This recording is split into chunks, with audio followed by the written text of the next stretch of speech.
திருச்சிற்றம்பலம்.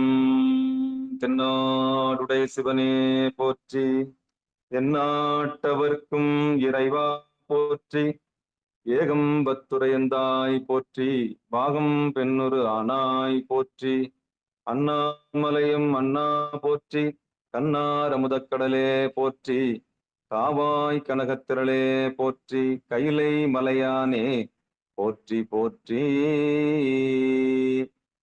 நமச்சிவாய வாழ்க, நாதன் தாள் வாழ்க. அன்பர்களுக்கு ஆன்ம வணக்கம். நீங்கள் கேட்டுக்கொண்டிருப்பதும் பார்த்து கொண்டிருப்பதும் சிகாரம் சைவநெறி பாடசாலை என்கிற டெலிகிராம் சேனல் மூலம் ஒவ்வொரு நாளும் அதிகாலை 5:20 மணிக்கு திருநெறிய தமிழோசை என்கிற தலைப்பின் கீழே 12 திருமுறை பாராயணம் செய்து வருகிறோம். அந்த வகையில் சிவபெருமானுடைய பெரும் கருணையினாலே திருமூல நாயனார் இயற்றிய திருமந்திரம் என்கிற நூலை ஒரு நாளைக்கு ஒரு பாடல் என்கிற வரிசையில் சிந்தித்து வருகிறோம். அந்த வகையிலே நம்முடைய நிகழ்ச்சிக்கு வருகை தந்துள்ள அத்துணை அடியார் பெருமக்களுடைய பொன்னார் திருவடிகளே மனம் மொழி மெய்களாலே வணங்கி வருக வருக என்று வரவேற்று நிகழ்ச்சிக்குள் இனிதே நுழைவோம். நுழைவதற்கு முன்பதாக 12 திருமுறை ஆசிரியர் துதி, திருக்கதவம் உடைதல், திருக்கதவம் திறத்தல், திருப்பள்ளி எழுச்சி போன்ற பாடல்கள் எல்லாம் பாடி நிகழ்ச்சியை துவங்குவதை ஒரு வழமையாகவும் வழக்கமாகவும் வைத்திருக்கிறோம். அந்த வகையில நம்முடைய நிகழ்ச்சி 12 திருமுறை ஆசிரியர் துதி பாடுவதற்காக சின்ன காஞ்சிபுரத்தை சேர்ந்த சிவ திருமதி காந்திமதி அம்மா அவர்கள். வாங்கம்மா. திருச்சிற்றம்பலம்.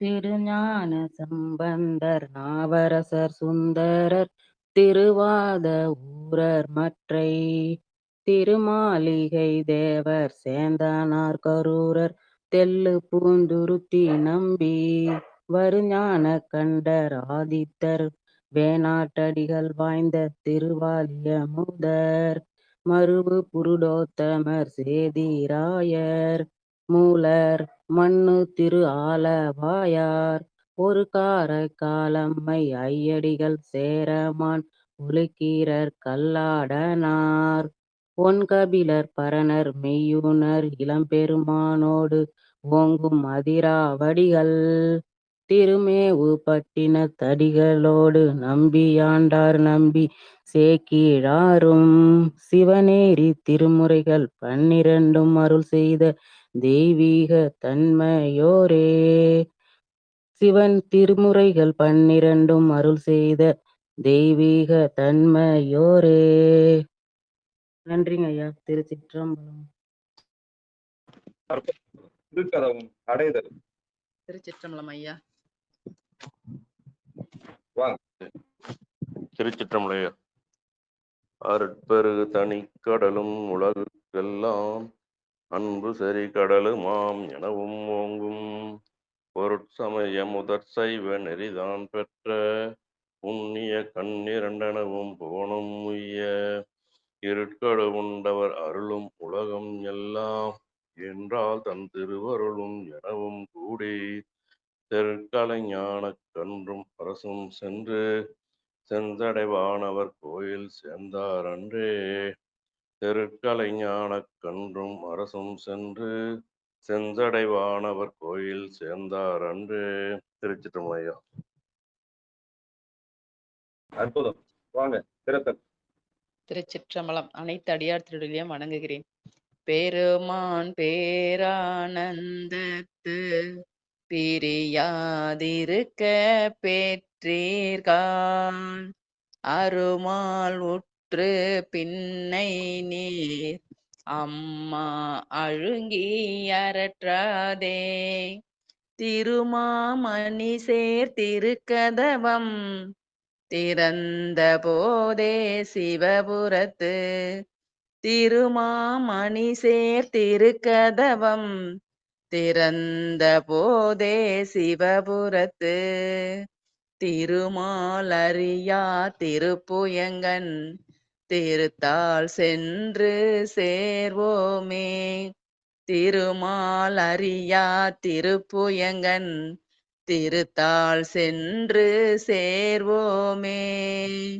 திருத்தாள் சென்று சேர்வோமே.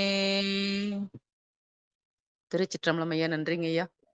அற்புதம் அற்புதம் அற்புதம். வாங்கம்மா. திருப்பள்ளி எழுச்சி. வாங்கம்மா. திருப்பள்ளி எழுச்சி. முந்திய முதல் நடு இறுதியும் ஆனாய். முந்திய முதல் நடு இறுதியும் ஆனாய். மூவரும் அறிகிலர் யாவர் மற்றறிவார். முந்திய முதல் நடு இறுதியும் ஆனாய்.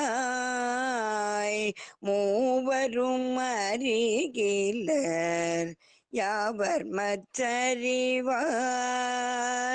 பந்தனை விரலியும்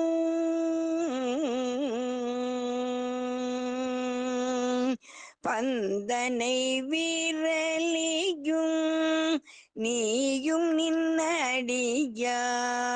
பந்தனை விரலியும் நீயும் நின்னடியார். பழங்குடில் தோறும் எழுந்தருளிய பரணி செந்தழல் புரை திரு மேனியும் காட்டி. செந்தழல் புரை திரு மேனியும் காட்டி. திருப்பெரும் துறை ஊரை கோயிலும் காட்டி. அந்த நன்னாவதும்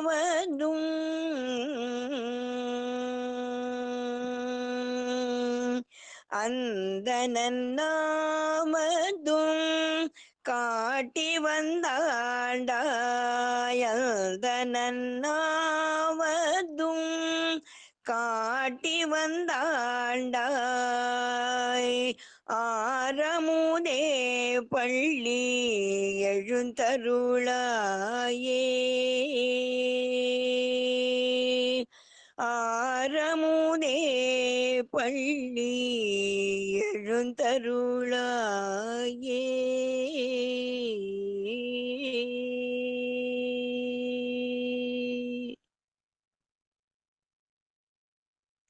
அற்புதமா, நன்றிமா. சிவபெருமான் சிவசிவா. திருச்சிற்றம்பலம், தில்லையம்பலம். தென்னாடுடைய சிவனே போற்றி, எந்நாட்டவர்க்கும் இறைவா போற்றி, ஏகம்பத்துரை எந்தாய் போற்றி, வாகம் பெண்ணொரு ஆனா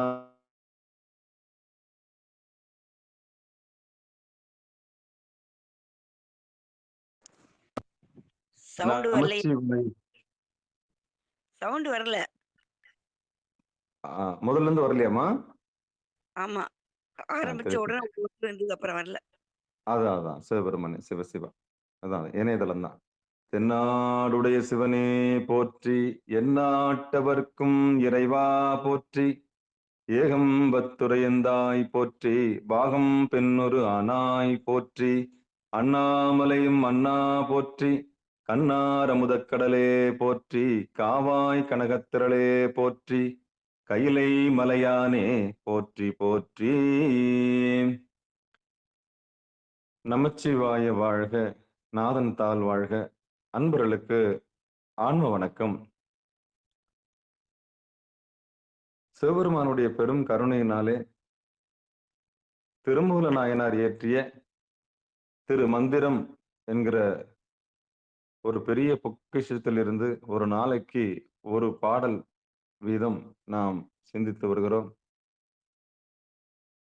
அந்த வகையில் நம்முடைய நிகழ்ச்சிக்கு செவி மடுக்க திருவருள் கருணையினால் நம்ம நிகழ்ச்சிக்கு வந்துள்ள அத்தனை அடியார் பெருமக்களையும் வருக வருக என்று வரவேற்று அவர்களுடைய பொற்பாதங்களை மனம் மொழி மெய்களாலே வணங்கி நிகழ்ச்சிக்குள் இனிது நுழைவோம்.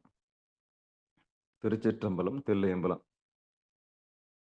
இந்த உபதேசம் வழி வழியாக தொடர்ந்து ஞான பரம்பரை என்று சொல்லக்கூடிய கைலாய பரம்பரையில் உதித்த இந்த ஞானம் சிவபெருமானிடமிருந்து தோன்றியது. அவரிடமிருந்து காரிருளும், அவரிடமிருந்து பெரிய ஒளியும் ஞான ஒளியும், அவரிடமிருந்து புவன தனு கரண புவன போகங்களும் அவரிடமிருந்தே ஆதியும் அந்தமும் அவரிடமிருந்தே சகலமும் தோன்றி மறைந்து பின்பு அழிந்து பிறகு மீண்டும் படைப்புக்கு ஆளாகிறது இந்த ஊழி காலத்தில். இப்படி எல்லாம் தனக்குள்ளே தன்னகத்தே வைத்து தன்னிலே இருக்கக்கூடிய அந்த எல்லாம் வல்ல சிவபெருமானுடைய பெரும் கருணையினாலே இந்த உலகம் உய்வதற்காக, இந்த உலக உயிர்கள் கடை தேறுவதற்காக இறைவன் வாழ்ந்து காண்பித்த ஒரு ஒரு ஒரு ஒரு ஒரு ஒரு நமக்கெல்லாம் ஒரு வாழ்வியல் பாடங்களை நமக்கு கற்றுத்தருவதற்காக, இந்த உலக இயற்கையை கற்றுக்கொள்வதற்காக ஏற்படுத்தப்பட்ட இந்த வழிவகைகள் தான் இந்த ஞான நூல்கள். அப்படி அந்த வகையிலே இந்த கைலாய பரம்பரை என்று சொல்லக்கூடிய எம்பெருமாட்டிக்கு உபதேசித்து, பிறகு இருவரும் நந்தி எம்பெருமானுக்கு உபதேசித்து, பிறகு ரிஷிமார்களுக்கு சப்த ரிஷிகளுக்கு கொடுக்கப்பட்டு, அந்த ரிஷிமார்கள் தன்னிடம் பணிந்த அத்தனை உள்ளங்களுக்கும் பக்குவப்பட்ட ஆன்மாக்களுக்கு விரித்து உரைத்த நூல்தான் இந்த திருமந்திரம். இப்படி நந்தி எம்பெருமானிடம் நேரடியாக திரு மூலன் என்கிற ஒரு அற்புதமான நாயன்மார் மூலம் இந்த நூல் நமக்கு கிடைத்திருக்கிறது. ஆகையிலே இது கைலாயத்திலிருந்து வந்த உபதேச நூலாக நாம் எடுத்துக்கொள்வோம். ஒரு வருடத்திற்கு ஒரு பாடல் என்கிற வரிசையில் இந்த பாடல் பாடப்பட்டிருந்தாலும் நமக்கு புரிந்து கொள்ள ஏதுவாக நம்ம ஒரு நாளைக்கு ஒரு பாடலை ஓரளவு சிந்தித்து உள்ளே நுழைவோம். ஆமா, கற்றது கைமண்ணளவு, கல்லாதது உலகளவு. எல்லாம் தெரிஞ்சவங்க இங்க யாருமே கிடையாது.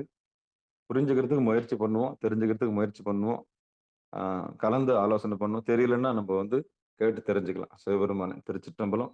ஆதினங்கள், பெரிய பெரிய பழுத்த அடியார்கள், பழுத்த ஆசான்மார்கள் இதற்கு ஒழிப்புரை கொடுத்திருக்கிறார்கள். எத்தனையோ பேர்கள் இதற்கு விளக்க உரை கொடுத்திருக்கிறார்கள். இருப்பினும் நமக்கு அதில் தேர்வு செய்து குறிப்பாக ஒரு பாடல் எடுத்து அதன் மூலம் நம்முடைய அனுபவத்தையும் பகிர்ந்து இந்த நிகழ்ச்சியை கொண்டு செல்கிறோம். திருச்சிற்றம்பலம். திருமந்திரத்தில் 3ஆம் தந்திரத்தில் 11வது தலைப்பில் அட்டமா சித்தி என்கிற தலைப்பின் கீழே 9வது பாடலை இன்றைக்கு நாம் சிந்திக்க இருக்கின்றோம். இந்த 9வது பாடல் ஈரைந்தில் பூரித்து தியான உருத்திரன் ஏறொன்றும் பன்னொன்றில் ஈராறும் என் சித்தி ஈரைந்தில் பூரித்து தியான உருத்திரன் ஏறொன்றும் பன்னொன்றில் ஈராறும் என் சித்தி சீரொன்று மேலெழு கீழெழும் பூவி சென்றவு வேறொன்றில் வியாபியாய் நிற்றல் நீராரே சீரொன்றும் மேலெழு கீழெழு பூவி சென்று வேறொன்றில் ஓரொன்றில் வியாபியாய் நிற்றல் நீராரே.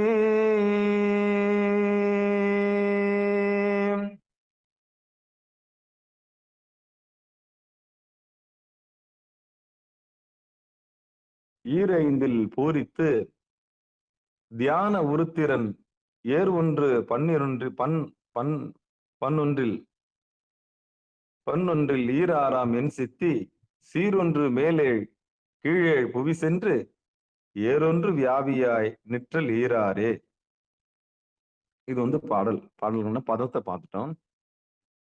இப்போ தர்மயாதினம் சொன்ன அந்த பொழிப்புரையை பார்ப்போம். சிவபெருமான் சிவசிவா திருச்சிற்றம்பலம் தில்லையம்பலம் நிறைய அநேகம் பேர் விளக்கம் கொடுத்துருக்காங்க. இருந்தாலும் நமக்கு இதை நம்ம ஒரு பாடமா எடுத்துக்குவோம். சிவபெருமானை தர்மயாதினம் பொழிப்புரை.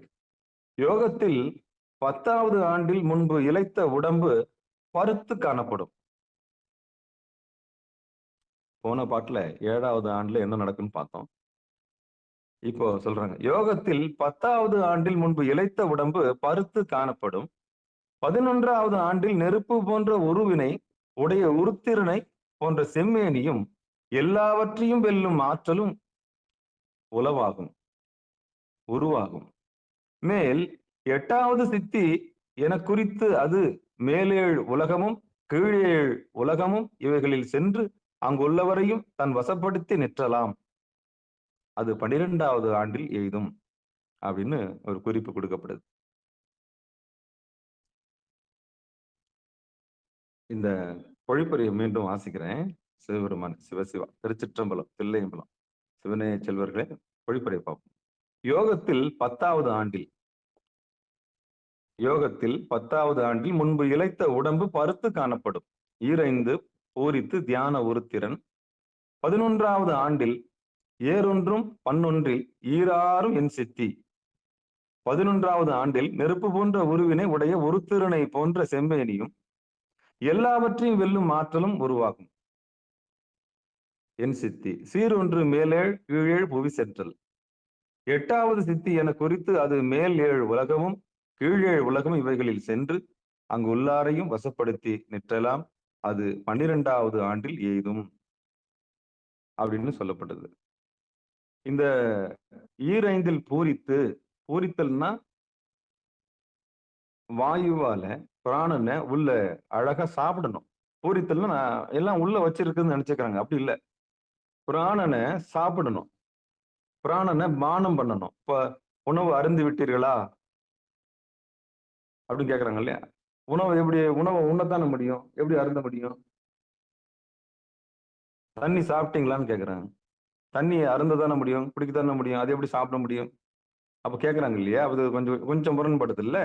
அப்போ பிராணனை பானம் பண்ணணும், பிராணனை பூரிக்கணும். அதான் சொன்னேன் நானு. என்ன சொல்றேன்னா, சிவபெருமான் சிவசிவ அடியேன் பிராணனை சாப்பிடணும், பிராணனை பானம் பண்ணணும், பிராணனை தின்னணும், பிராணனை பூரிக்கணும். அவ்வளவுதான் செய்தி. அப்ப பூரித்தல்னா என்னன்னா, பிராணனை வீண் பண்ணாம சாப்பிடணும். யார் ஒருத்தர் தன் பிராணனை வீண் செய்யலையோ அவங்க பூரித்தல்ன்ற ஒரு பெரிய கலையை கத்துக்கிறாங்க. ஆமா, இதுதான் அந்த இயல்பு. சரி, இப்ப இதை பார்ப்போம். அப்படி யார் ஒருத்தர் வந்து அந்த 10 வருஷம் அந்த அந்த அந்த பூரிக்கிற அந்த பிராணனை வீண் பண்ணாம, மூச்சு காத்த வீண் பண்ணாம, வெளியே செலவு செய்யாம யார் ஒருத்தர் இருக்கிறாங்களோ அவங்களுக்கு என்ன கிடைக்குதான்? 10வது ஆண்டில் முன்பு இளைத்த உடம்பு பருத்து காணப்படும். 11வது ஆண்டில் நெருப்பு போன்ற உருவினை உடைய உருத்திரனை போன்ற ஒரு செம்மேனி கிடைக்குமா, ஒரு தேஜஸ் இருக்குன்றாங்க. இயல்பாவே ஒரு வெளிச்சம் உடம்புல இருந்து வரக்கூடியது. ஏன்னா பிராணன் வந்து கூடிடுச்சு இல்ல, 11 வருஷம் நீங்க வீண் பண்ணல. என்ன வீண் பண்ணல? செலவு செய்யல. செலவு செய்யலன்னு என்ன தெரியுமா? ஒரே ஒரு சின்ன ஒரு உதாரணம் சொல்றேன். திருவடியை தெரிஞ்சுக்கிறதுக்கு முன்னாடி உங்க நிலைமை வந்து பிராணன் வீணு. எழுதி வச்சுங்க. திருவடி சிகாரத்துக்கு வந்தது தெரிஞ்சுக்கிறீங்களோ, அது எப்ப தெரிஞ்சுக்கணும் எனக்கு அவசியமே இல்லை. அது அடியேன் தான் ஒரு சொல்லணும்னு அவசியம் இல்லை. உங்களுக்கு திருவருள் கருணையினால உங்களுக்கு என்னைக்கு புருவ மத்தியில தான் திருவடி இருக்குன்னு தெரிஞ்சதோ அன்னையில இருந்து உங்க பிராணன் சேமிக்கப்படுகிறது. அன்னையில் என்னைக்கு கேள்விப்பட்டீங்களோ, உங்க மனசுக்கு என்னைக்கு சிவுக்குன்னு பட்டுச்சோ, எப்போ உங்க கட்டையை பதறி போய் அப்பா இவ்வளவு பெரிய விஷயம் இது உள்ள இருக்குதா அப்படின்னு என்னைக்கு நீங்க உணர்ந்து புருவ மத்தியில பாத்தீங்களோ அன்னையில இருந்து கணக்கு பண்ணிக்கங்க. ஏன்னா உண்மை தெரிஞ்சு போச்சு இல்லையா உங்களுக்கு? உண்மை தெரிஞ்ச நாள் முதலா நீங்க பிராணனை வீண் பண்ணிருக்க மாட்டீங்க. கவனத்தை கூடுமானவர்கள் அதை சென்று இருப்பீங்க. அசட்டை பண்ணிருக்க மாட்டீங்க. நல்ல சிவனடியாரா இருந்தா அசட்டை பண்ணிருக்க மாட்டீங்க. இது எப்படியாவது சாமி சொல்றாரு, இது என்ன இது அப்படின்னு யோசிச்சிருப்பீங்களா? அந்த யோசனை தான் திருவடியை அடைதல். யோசிச்சு அங்க கண்ணை கொண்டு போய் நிறுத்துனீங்கல்ல, அதுதான் வெற்றி. அதுதான் வெற்றி. அப்போ அதுக்கப்புறம் நடக்கிற மாற்றம் இருக்கு பாத்தீங்களா? அதுக்கப்புறம் நீங்க வீண் பண்ண மாட்டீங்க. அதுக்கப்புறம் உங்க நேரம் காலம் எல்லாமே வெளியில போய் என்ன பண்ண மாட்டீங்க, வீண் பண்ண மாட்டீங்க. என்னைக்கு திருவடியை தெரிஞ்சுக்கிறீங்களோ அன்னைக்கே உங்களுடைய சக்தி சேமிக்கப்படுகிறது. எனர்ஜி லாஸ் தடுக்கப்பட்டுருச்சு. அதான் சொல்றாரு, ஈரைந்தில் பூரித்து தியான உருத்திரன். அப்போ உங்களுக்கு அசரீரி மூலம் கிடைக்குது. அசரீரின்னா என்ன? யாரோ ஒருவன் இறையருள் பெற்றவனுடைய கர்ஜித்தல் உங்க ஏதோ ஒரு சப்தம் வந்து உங்க காதுல விழுந்துருச்சு. இதான் புருவ மத்தியம் தான் 2 திருவடி. வலது கண்ணு சூரியன், இடது கண்ணு சந்திரன், அக்னி நேத்திரத்துல தான் சாமியோட திருவடி இருக்கு. அங்க நீ உத்து பாரு, உத்து பார்த்துனா ஒரு ஜோதி தெரியும். அந்த ஜோதியில ஐக்கியமாற வழியை பாரு அப்படின்னு சொல்லியிருப்பாங்க. அப்ப எப்ப உங்க கண்ணு போய் அங்க ஒடுங்குச்சோ அப்பவே உங்களுக்கு எல்லாமே ஒடுங்கிடும். சும்மா பார்த்துதான் பார்க்கலாமே அப்படின்னு முயற்சி பண்ணீங்களா, அந்த அந்த முயற்சியே வெற்றியினுடைய அடையாளம் தான். என்னவோ சொல்றானே அப்படின்னு சொன்னாங்க இல்லையா, அதுதான். அப்ப எப்ப நீங்க உட்கார்ந்தீங்களோ அப்பவே உங்களுக்கு சாமி உங்களுக்கு சேவிங் அந்த பிராணனை சேவ் பண்ணக்கூடிய ஆற்றலை கொடுத்துட்டாரு. அன்னையில இருந்து கணக்கு பண்ணிக்கங்க. எப்போ காதால கேட்டு நீங்க உட்கார்ந்தீங்களோ, யாரோ ஒருத்தர் சொல்லியிருப்பாங்க. இறைவன் சும்மா ஒண்ணு விட்டுருக்க மாட்டாரு. சைவ நெறிக்கு வந்த பிறகு உங்களுக்கு வந்து செய்தி எல்லாமே காற்றோட்டம் மூலியமா உங்களுக்கு வந்து கிடைச்சிரும். நேர்ல தான் வந்து சாமி சொல்லணும்னு அவசியமே இல்ல. எது குறித்தோ நீங்க யோசனை செஞ்சுட்டே இருப்பீங்க. யாரோ வந்து பேசிட்டு போவாங்க. அதுக்கு உண்டான விடை அங்க இருக்கும். ஆமா. யாரோ வந்து அசரீரில மூலியமா ஏதோ சப்தம் வந்து நம்மளுக்கு தகவல் கொடுக்கும். ஆமா. வெறும் என்னன்னு தெரியலையே, உடம்பு எப்படி இருக்குது, நம்ம என்ன பண்றதுன்னு தெரியலன்னு நினைப்போம். பக்கத்துல நல்லா இருங்கன்னு சொல்லி ஒரு வார்த்தை பக்கத்துல ஆசீர்வாதம் பண்ணுவாங்க. அந்த நல்லா இருங்கன்ற சொல் நம்மளுக்கு. ஆமா, அந்த நல்லா இருங்க சொல்ற அசரீரி சாமி கொடுக்குறாரு. அப்ப அங்க இருந்து சொல்றாரு நல்லா இருங்கன்னு அவங்க வாழ்த்துறாங்க. எங்கேயோ வாழ்த்துறாங்க, யாரையோ வாழ்த்துறாங்க. ஆனா என்ன பண்ண போறோம் தெரியல, என் உடம்பு இப்படி இருக்குது நல்லா இருங்க அப்படின்னு சொன்னா அந்த நல்லா இருங்கன்ற சொல் நம்மளுக்கு தான் அசரீரி. அது மாதிரிதான் உங்களுக்கு பூர்வ மத்தியத்துல சாமி இருக்கிறாருன்ற செய்தி யார் மூலியமா உங்களுக்கு கொடுக்குறாரு. கடை தேறிக்கொள், கடை தேறிக்கொள் அப்படின்னு கொடுக்குறாரு. அவன் கேள்விப்பட்ட நாள் இருக்கு இல்லையா, அந்த நாள் தான் இனிய நாள். அந்த நாள் தான் மீண்டும் பிறந்த நாள். என்னைக்கு மீண்டும் அந்த எந்த இடத்துல இருந்து பிறந்து வந்தோமோ அந்த இடத்த திருப்பி திருவடியை பிடிக்கணும் இல்லையா. கருவுற்ற நாள் முதல் உன் பாதமே எண்ணி அப்படின்றாருல்ல. அந்த பாதத்தை என்ன பண்ணிட்டீங்க இப்போ எட்டி பிடிச்சிட்டீங்க. எட்டி பிடிச்ச நாள்ல இருந்து 10 வருஷம் கணக்கு வச்சுக்கங்க. என்னைக்கு எட்டி பிடிச்சிங்களே திருவடிய அன்னில இருந்து கணக்கு வச்சுக்கோங்க. அன்னில இருந்து தான் ஆரம்பிக்குது இந்த அட்டாங்க யோகம். என்னைக்கு ஆரம்பிக்குது அட்டாங்க யோகம்? ஏமம். அன்னைக்கு தான் ஏமத்துக்கு வரீங்க. அதுக்கப்புறம் கொஞ்சம் கொஞ்சமா புருவமத்தில பார்க்க ஆரம்பிக்கிறீங்க. அதான் ஏமம். அதுக்கப்புறம் நியமம், அதுக்கப்புறம் ஆசனம், அதுக்கப்புறம் பிராணாயாமம், அதுக்கப்புறம் பிரத்யாகாரம், அதுக்கப்புறம் தாரணை, அதுக்கப்புறம் தியானம், அதுக்கப்புறம் சமாதி, அதுக்கப்புறம் எல்லா விஷயம் கிடைக்கும். இதான் செய்தி. அப்போ இந்த பிராணாயாமம் கிடைச்ச பிறகு நீங்க என்ன பண்றீங்க? மூச்சை வீண் பண்றது கிடையாது. குருநாதர் மூலியமா உங்களுக்கு பிராணனை எப்படி சாப்பிடணும்னு தெரிஞ்சு போச்சு. வீண் பண்ணுவீங்க? வீண் பண்ண மாட்டீங்க. ஆமா, எவ்வளவு கோடி கொடுத்தாலும் பிராணனை வாங்க முடியாது. எவ்வளவு கோடி கொடுத்தாலும் பிராணனை வாங்க முடியாது. இதான் செய்தி. இதான் செய்தி. அப்ப பிராணம் மூச்சை வீண் பண்ண மாட்டீங்க நீங்க. மூச்சை வீண் பண்ணுவீங்க? வீண் பண்ண மாட்டீங்க. ஒவ்வொரு மூச்சும் கோடி கணக்குல. ஆமா. ஐசியூல இருக்கணும் பாருங்க. உங்களுடைய ஆக்சிஜனுடைய உண்மையை நீங்க தெரிஞ்சுக்கணும்னா நீங்க ஐசியூல இருக்கவங்க போய் பாருங்க. என்ன வேணும் அவனுக்கு, முதல்ல எதை செலுத்துறாங்கன்னு முதல்ல பாருங்க. 4 3 கிழிஞ்சு வந்த உடம்பு கூட என்ன பண்றான்? 8 16 பீஸா போன உடம்பு எடுத்து அங்க சேர்க்கிறான். சேர்த்த உடனே முதல்ல எதை கொடுக்குறான்? இனி தேராது. கை வேற, கால் வேற, மண்டை வேற, அது வேற எல்லாம் போயிருந்தாலும் எட்டான்றான். அந்த அளவுக்கு இன்னைக்கு மருத்துவம் பெரிய லெவல்ல போயிடுச்சு. பணம் கையில இருக்கணும். அவ்வளவுதான். டக்கு டக்கு டக்கு டக்குன்னு ஒட்ட வைக்கிற மாதிரி, குச்சி ஒட்ட வைக்கிற மாதிரி டக்கு டக்குன்னு ஒட்ட வச்சு முதல்ல பிராணனை கொடுக்குறான். பிராணனுடைய லெவல் இன்க்ரீஸ் பண்ணி வைக்கிறான். எக்காரணத்துக்கு கொண்டு பிராணன் மட்டும் போக கூடாது. அவன் சுவாசிக்கிறானோ இல்லையோ அவனுக்கு செயற்கையாவே என்ன பண்ணிடுறான்? உடம்புக்குள்ள எல்லாமே போய் சேரணும். இயல்பாவே ஆக்சிஜனை கொடுத்துடுறான். செயற்கையா செலுத்திடுறான். அப்ப எது முக்கியம்? இந்த மாதிரி அடிபட்டு வந்து நூலாகி போய் தான் ஆக்சிஜனை பெறணுமா? நான் கேட்கிறேன். நல்ல மாட்டுக்கு ஒரு சூடு, அதுக்கப்புறம் மூச்சு வீண் பண்ணலாமா? நம்ம வீண் பண்ணக்கூடாது இல்ல. வந்து போறது இறைவன் தான் தெரிஞ்சு போச்சு. மகேஸ்வரன் தான் வந்து போறாங்கன்னு தெரிஞ்சு போச்சு. அதுக்கப்புறம் மூச்சை வீண் பண்ணுவீங்களா? முதல்ல உடம்ப இழுக்கா பாத்தீங்க. ஐயோ இதெல்லாம் ஒரு ஜென்மமான்னு நினைச்சீங்க. நாமெல்லாம் பிறந்து என்னத்துக்குன்னு நினைச்சீங்க. அதுக்கப்புறம் உங்க மனசு நொந்து போய் உங்க மனசையே நீங்க நொந்து போனீங்க. அப்புறம் உங்களை நீங்களே வெறுத்துட்டீங்க. அதுக்கப்புறம் இருந்தா என்ன இல்லாட்டி என்னன்ற ஒரு நிலைமைக்கு வந்துட்டீங்க. செத்தா கூட மேல ஒரு நிலைமைக்கு வந்துட்டீங்க. இப்படி இருந்த ஆளை சாமி ஆட்பட்டுனரா இல்லையா?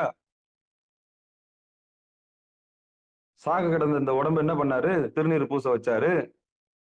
ருத்ராட்சம் போட வச்சாரு. இல்லைன்னா வேற எங்கன்னா போய் கழுசாடையில் தான் ஊந்திருக்கும் அந்த உடம்பு. சாக்கடையில போய் சாவ இருந்த உடம்ப உங்களுக்கு திருத்தினாரு இல்லையா? ருத்ராட்சம் போட வச்சாரு, திருநீர் பூச வச்சாரு, 5 எழுத்து சொல்ல வச்சாரு, ஒரு நெறிக்கு கொண்டாந்தாரு. சிவநெறி, ஒரு மேலான நெறி, செந்நெறி, சிவநெறி, தவநெறி, அன்பு நெறி கொண்டாந்து கொடுத்தாரா இல்லையா? கொடுத்ததை பத்திரமா பாதுகாக்கணும்ல. யார் பெறுவார் அச்சோவா? இந்த நெறியை யார் பெறுவார்? யார் பெறுவாங்க? யாருக்கு கிடைக்கும் இந்த பாக்கியம்? யாருக்கு கிடைக்கும்? யாருக்கு கிடைக்குங்க? நமக்கு தாங்க. திருநீர் பூசினவங்க எல்லாருமே பாக்கியவான்களுங்க, பாக்கியசாலிங்க. அவங்களுக்கு தான் கிடைக்கும். அப்படி இந்த மூணு முத்திரைக்கு வந்துட்ட பிறகு நமக்கு சாமி அசரீரி மூலியமா சொல்றாரா இல்லையா? யார் மூலியமா வந்து செய்தி கிடைக்குதா இல்லையா? கேட்ட உடனே நீங்க உட்காரணும்ல. ஒரு ஒழுக்கத்துக்கு வரீங்க, ஏமத்துக்கு வந்துட்டீங்க, நியமத்துக்கு வந்துட்டீங்க. சரி, வெளியே போய் ஆண்டவனை தேடுறீங்க, அப்புறம் லிங்கத்துக்கு பூஜை பண்றீங்க, எங்கெங்கயோ பண்றீங்க, தேடி முடிக்கிறீங்க. ஒரு எண்டுக்கு வரீங்க, அதுக்கப்புறம் தான் யோகம் வாய்க்குது. போது சாமியா, கை காலெல்லாம் வலிக்குதுன்னு என்ன பண்றேன்னு தெரியல, ஒரு பிடிபடலையே அப்படின்னும் போது, அந்த பிடிபடாம இருக்கிற நிலையில வந்து சாமி உங்களுக்கு புருவமத்துல இருக்கிறான்னு சொல்றாரா இல்லையா? ஏன் சாமி ஆட்டுக்குட்டி தோல் மேல வச்சு அலையிற? அதான் பக்குவம். ஒரு ஞானிகள் மூலியமா வந்து யோகிகள் மூலியமா செய்தி உங்களுக்கு கொடுக்கப்படுதா இல்லையா? வேற எப்படி வந்து பேசுவார் சாமி? நான் கேட்கிறேன். வேற எப்படி வந்து பேசுவார்? வேற எப்படி உணர்த்துவார்? 2 கருணை இருக்குது, அறக்கருணை, மரக்கருணை. ஆடுற மாட்டை ஆடிதான் கறக்கணும், பாடுற மாட்டை பாடிதான் கறக்கணும். அதான் 2 வித்தை வச்சுக்கிறார் சாமி, 2 கருணையை வச்சிருக்கிறார். இது திருந்தாதுன்னா அது அடிச்சு என்ன பண்றாரு? நோயை கொடுத்து, ஏதாவது கொடுத்து மூக்கை உடைச்சுதான் எடுத்துன்னு வர்றாரு. ஏன்னா அந்த அளவுக்கு ஆணவம் இருக்குதுன்னா அதுக்கு நோய் கொடுக்குறாரு. இது மோதிட்டு தான் வரணும். சிலது கேட்ட உடனே கற்பூரமா என்ன பண்ணுது? சாமியை எட்டி பிடிச்சுக்குது. அப்போ அடுத்த லெவலுக்கு அது வந்துருது. அப்போ முதல்ல ருத்ராட்சம் போட்டது, அப்புறம் வந்து திருநீர் பூசினது, அதுக்கப்புறம் சிவபெருமானுக்கு ஆட்பட்டது. முன்னம் அவன் நாமம் கேட்டால் பின் அவனுக்கு பிச்சை ஆனால்ன்ற மாதிரி முதல்ல சிவநெறிக்கு உள்ள வருது. அதுக்கப்புறம் அடியாரன் கூட போய் கைலாய வாத்தியம் வாசிக்குது. அதுக்கப்புறம் தொண்டு செய்ய ஆரம்பிக்குது, பூ கட்டுது. அப்புறம் வந்து என்ன பண்ணுது? வாசல்ல பெருக்குது, கோலம் போடுது, அடியார்களோட இணக்கமா சாப்பாடு செய்யுது, எச்சையில எடுக்குது, அந்த அடியார்களுக்கு தொண்டு செய்யுது, பாத பூஜை பண்ணுது. இப்படி நிறைய ஆரம்பத்துல ஓடி ஓடி ஓடி ஓடி கோயில்ல போய் சேவை செய்யுது, அந்த பூஜைக்கு உண்டான பொருளை எடுத்து வைக்குது, எல்லா வேலையும் செஞ்சு முடிக்குது தொண்டுல. அதான் சரியே. இணக்கம்ன்ற பேரு வாங்குது. பரவாயில்ல, அவர் தொண்டு செய்வாருங்க. அவர்தான் மாலை கட்டுறதுல இருந்து, சாமிக்கு அந்த சப்பரம் கட்டுறதுல இருந்து, தூக்கி வைக்கிறதுல இருந்து, இண்டை கட்டுறதுல இருந்து எல்லா வேலையும் செஞ்சு முடிக்கிறார். பெருக்கிறதுல இருந்து, குப்பையை எடுத்து அள்ளி போடுறதுல இருந்து எல்லா வேலையும் ஆரம்பத்துல செய்து. ஓடி போய் பாரு, செஞ்சுட்டு வா. அது சரியை. உடம்பால போய் என்ன பண்ணிட்டேன்? முதல்ல பண்ணிட்டேன். அதுக்கப்புறம் உள்ள ஒரு சூடு சொரணை வரும் உள்ள. இவ்வளவு தூரம் பண்ணிட்டு இருக்கோமே நம்ம சேவை, ஏன் நம்ம சாமியை தொடக்கூடாதுன்னு ஒரு புத்திக்கு உரைக்கும். கட்டையில ஜென்மம், நல்ல ஜென்மம் வந்தா உரைக்கும். உரைச்ச உடனே என்ன பண்ணு? நம்ம ஏன் சாமி தொடக்கூடாது அப்படின்ற எண்ணம் வரும். அப்போதான் உங்களுக்கு 2வது கட்டத்துக்கு வரீங்க. இப்படி சேவை செஞ்சு தூக்கி தூக்கி சந்தோஷப்பட்ட நீங்க, பாடி பாடி சந்தோஷப்பட்ட நீங்க, ஏன் நான் இறைவனை தொடக்கூடாதுன்னு ஒரு ஏக்கம் வருது இல்லையா? அதான் செகண்ட் பொசிஷன். அதான் கிரியை. அப்ப என்ன பண்றீங்க? அப்போ அங்க ஒரு அளவா இருந்தது. நீ அர்த்த மண்டபத்துக்குள்ள வரக்கூடாது. அதுக்கப்புறம் 3வது மண்டபத்துக்குள்ள வரக்கூடாது. நீ அங்கதான் நிக்கணும். நீங்க அங்க ஹால்ல தான் நிக்கணும். நீ எட்ட தான் நிக்கணும். கை கட்டி வாய் பொத்தி நின்ன கணக்கெல்லாம் இப்ப இல்ல. வாங்குனீங்க லிங்கத்தை, சரிங்க பூஜை. இப்ப கணக்கே இல்ல. ஊத்துன்னு என்ன பண்றீங்க? ஊடுருல கதவை சாத்திக்கிட்டு என்ன மந்திரம் பண்ண முடியுமோ அந்த மந்திரம் பாடுறீங்க, இந்த மந்திரம் பாடுறீங்க. அவனும் நீங்க என்ன பண்றீங்க? அந்த கோயில்ல பண்றதெல்லாம் பார்த்து வச்சு ரிஜிஸ்ட்ரேஷன் பண்ணி, அந்த ஆள் இப்படி பண்ணானே, இந்த ஆள் இப்படி பண்ணானே, இந்த பூஜை இப்படி பண்ணாங்கன்னா இப்படி பண்ணக்கூடாது. பூ வச்சு பாக்குறீங்க, அதை வச்சு என்னென்னவோ அழகு பாக்குறீங்க. இதான் கிரியை. இதுதான் கிரியை. நீங்க உண்டு, சாமி உண்டு. சாமிக்கு முத்தம் கொடுத்துருக்கீங்க, தலை மேல வச்சுக்கீங்க, கட்டி பிடிச்சிருக்கீங்க. ஏன்னா இப்ப யார் கேட்க போறாங்க உங்களை? ஏன்னா 2 பேரும் ஒண்ணா ஆயிட்டீங்கல்ல. நீ நானுமா ஏகபோகமாய். இதான் கிரியை. இது ஒரு கொஞ்ச காலம். இந்த குழந்தைக்கு பொம்மை வாங்கி கொடுக்குறாங்கல்ல, குழந்தை அதுக்கு அடம் பிடிக்கும், கீழே உருண்டு பரலும். எனக்கு அந்த பொம்மை தான் வேணும் அப்படின்னு, அந்த கார் தான் வேணும். அது கொஞ்ச நாளைக்கு தான், ஒரு 3 நாளைக்கு நாள். அது மாதிரிதான் கிரி, கொஞ்ச நாளைக்கு தான். மோதி மோதி மோதி மோதி பார்த்து ஊத்தி ஊத்தி ஊத்தி ஊத்தி ஊத்தி ஒன்றுமில்லை என்ற பின்பு உறவு கிடக்குன்ற மாதிரி பார்த்துட்டு பார்த்துட்டு பார்த்துட்டு பார்த்து முத்தம் கொடுத்து பார்த்துட்டு புறத்தே ஒண்ணுமில்லைன்னு சொல்லிட்டு சாமி அடுத்த நாளைக்கு என்ன பண்ணுவார்? அசரீரில யோகத்துக்கு வந்துருன்னுவார். குழந்தாய், சரியிலிருந்து கிரியைக்கு வந்தாய், கிரியையிலிருந்து இப்பொழுது யோகத்துக்கு வருவாயாக. அவ்வளவுதான் அசரீரி. அப்ப யோகம்னா என்ன? புறத்தை முத்தம் கொடுத்து அப்புறம் வந்து கட்டிப்பிடிச்சு யாரும் இல்லைன்னா அங்க கட்டிப்பிடிச்சு இருந்தீங்கல்ல. இப்ப என்ன ஆயிடுச்சு? 2 பேரும் ஒன்னா ஆயிடுங்கிட்டார் சாமி. அருள்பவனும் பூசை செய்யறவனும், பூசை செய்யறான் இல்லையா, அந்த பூசையை ஏத்துக்கிறவனும் பூசை செய்யறவனும் 2 பேரும் ஒன்னா ஆகுறதுக்கு பேரு யோகம்னு பேர். அவனுங்க ஜீவாத்மா பரமாத்மான்னு. ஜீவன் சிவனாகிறது. ஜீவன் சிவனுக்கு பூஜை பண்ணினே இருந்தது. முதல்ல ஜீவன் சிவனுக்கு தொண்டு செஞ்சது சரி. அதே ஜீவன் சிவனுக்கு பூஜை பண்ணிச்சு, அது 2வது கிரியை. அதே ஜீவன் சிவனை இறுக்கி பிடித்து கொண்டது, அதுக்கு பேர் யோகம். அதுக்கு பேர் யோகம். அதுதான் இந்த வட்டாங்க யோகம். அது இதுல ஏமம் இருக்குது. அப்போ இந்த சரிய கிரியை கடந்த பிறகுதான் இந்த யோகம் நம்மளுக்கு வாய்க்குது. இது ஒரு படிநிலை. இது ஒரு படிநிலை. இது ஒரு படிநிலை. அப்போ இவ்வளவு நாளா வெளியில பூஜை பண்ணி எல்லாம் பண்ணி வகை பூஜை புற பூஜை எல்லாம் பண்ணி ஓரளவுக்கு வந்து அதுக்கப்புறம் குருநாதருடைய அருளால உங்களுக்கு ஆசனம் கிடைக்குது. ஆசனம் கிடைக்குது. ஆசனம் என்ன? வயசுக்கு வர்றீங்க, சமயத்துக்கு வர்றீங்க, சமைஞ்சிடுறீங்க, கை அடங்கி கால் அடங்கி ஒரு இடத்துல உட்காடுறீங்க, அங்க இங்கேயும் ஓடுறதை நிறுத்துறீங்க, ஒரு பொசிஷனுக்கு வந்துடுறீங்க, நீங்களே மையமா மாறுறீங்க. எங்க போனாலும் அதே வானம் தான், எங்க போனாலும் அதே பூமி தான், எங்க போனாலும் அதே சுவாசம் தான், ஒரு தெளிவுக்கு வந்துடுறீங்க. எந்த ஊருக்கு போனாலும் யாதும் ஊரே யாவரும் கேள்வி மாதிரி தான். எந்த ஊருக்கு போனாலும் அதே வானம் தான் இருக்க போகுது. எங்கும் சிவசக்தி, எங்கும் திருநடனன்ற உண்மையை நீங்க உணர்ந்துடுறீங்க. எங்க போனாலும் ஒரு ஆம்பளை இருக்க போறான், ஒரு பொம்பளை இருக்க போறான், ஒரு அலி இருக்க போகுது, இல்ல 5 84 லட்சம் யோனி பேர் இருக்க போகுது. வேற யார் இருக்க போறாங்க? புதுசா என்ன இருக்க போகுதுன்னு எதுவுமே இல்லை. எங்க போனாலும் ஒரு ஆம்பளை இருக்க போறான். எங்கும் சிவநட்டம், எங்கும் சிவசக்தி. சிவம்னா ஆம்பளை, சக்தின்னா பெண்ணு. எங்க போனாலும் இதுதான் இருக்க போகுது. வேற யார் இருக்க போறாங்க? எங்கும் திருநடனம், எங்க இடத்தாலும் உயிர் தான் இருக்க போகுது. சாமி அங்க நடனம் ஆடிட்டு இருக்க போறாரு. எந்த ஊருக்கு போனாலும் நடனம் ஆடத்தான் போறாரு. அப்ப இந்த உண்மையை தெரிஞ்சுக்கிட்டு நீங்க ஆசனத்துல உட்காடுறீங்க, கை அடங்கி கால் அடங்கி உட்காடுறீங்க. இதுதான் 3வது பொசிஷன். இது லெவல் யோகம்.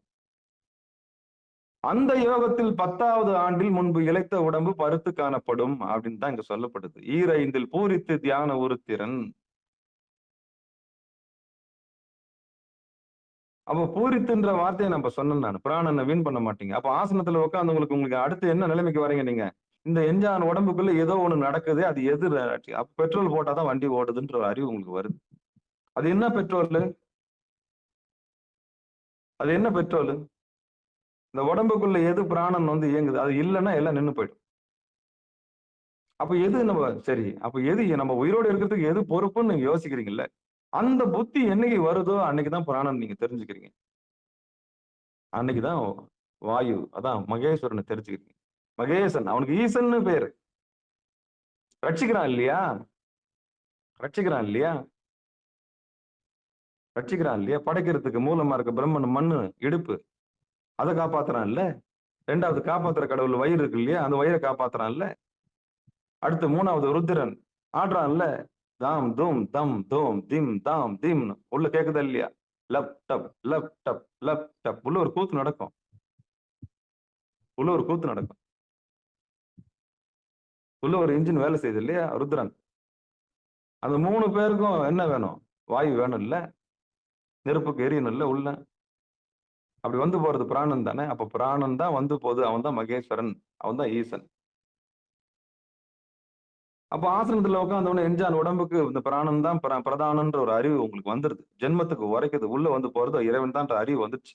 வந்த பிறகு அதுக்கு பிராணனை வின் பண்ணுவீங்க? வின் பண்ண முடியும். அதுக்கு பேர் பிராணாயாமம். அப்போ சமயத்துக்கு வந்துட்டீங்க, அதாவது சமைஞ்சிட்டீங்க, அறிவு வந்துருச்சு. சமய அறிவு வந்துருச்சு. பிரசன்ட் சென்ஸுக்கு வந்துட்டீங்க. பிரசன்ட் டென்ஸ், நிகழ்காலத்திற்கு வந்து விட்டீர்கள். எப்போ? ஆசனத்துக்கு வரும்போது உங்களுக்கு சமயத்துக்கு எல்லா அறிவும் கிடைக்குது. அப்போ பிரசன்ட்ல அப்போ உணர்றீங்க. அப்ப உங்களை நீங்களே பார்க்க ஆரம்பிக்கிறீங்க. அப்ப உள்ள வந்து போறது இறைவன்ற அறிவு வந்துருது. இறைவன்ற அறிவு வந்த பிறகு மூச்சை நீங்க விட மாட்டீங்க. அதுதான் பிராணாயாமம். அடுத்த லெவலுக்கு வந்துடுறீங்க. இந்த பிராணாயாமத்துல யார் ஒருவர் மூச்சை வீண் பண்ணாம பூரித்து இறைந்தில் பூரித்து தியான உருத்திரன் 2 5 பெருக்குனா என்ன வருது? 10. அப்போ இந்த பிராணாயாமம் பயிற்சியில 10 வருஷம் அந்த மூச்சை வீண் பண்ணாம, அதான் சொன்னேன் திருவடி தெரிஞ்ச நாள் முதலா வீண் பண்ணாம யார் ஒருத்தர் அந்த பிராணனை வீண் பண்ணாம நல்லா இழுத்து இழுத்து இழுத்து இழுத்து இந்த இந்த பீடி பிடிக்கிறவனை பாருங்க. இந்த சிகரெட் பிடிக்கிறவன் நல்லா உத்து கவனிங்க. இந்த பொடி போடுறவனை 3 பேரும் நல்லா கவனிச்சு பாருங்க. நல்லா இழுப்பான். இழுப்பான். இழுத்து கொஞ்ச நேரம் வச்சிருந்துட்டு அது 2 மூக்கு வழியா விடுவான் பாருங்க. எனக்கு ரொம்ப சுவாரஸ்யமா இருக்கும். கொஞ்சம் வேடிக்கை தான் இது என்ன உள்ள ஒரு ஃபேக்டரி இருக்குதா? எல்லாம் உள்ள ஏதாவது ஒரு இரும்பு ஏதாவது ஒரு நெருப்பு ஃபேக்டரி எதனா இருக்குமா? அப்படி யோசிப்பேன்.